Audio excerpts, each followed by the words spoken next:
They're not fighting about on-screen time. What they're actually fighting about is Sabyasachi. Lucky you, Sabya.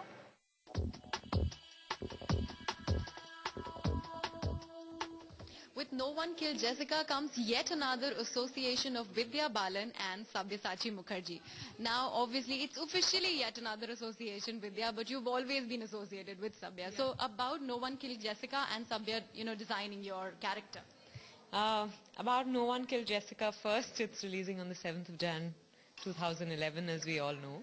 And at this point in time, I'm just traveling all over the country promoting the film.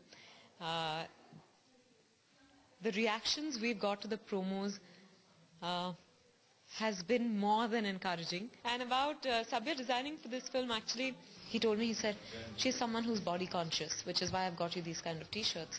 So she's the kind of girl who in her growing up years probably hunched a bit too. He's also designed Rani. Were there clashes at all? Because you were this plain Jane and Rani is this glamorous and, going out there, reporter, she's playing the character. No clashes at all, because I think we were playing our respective characters and we were clothing the characters accordingly. Just over Sabya for that matter.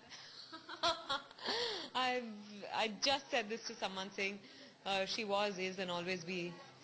She was, is and always will be his first wife.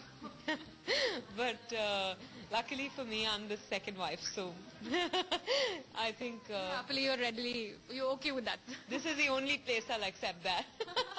As far as the promos that are out right now, we see more of Rani in the promos. There's a lot of emphasis on Rani and not you. As does it bother you in any which way?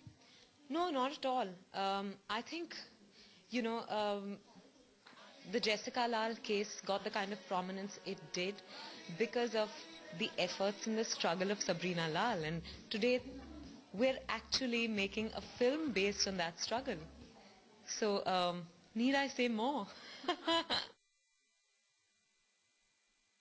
Now, A.R. Rahman and Danny Boyle seem to make a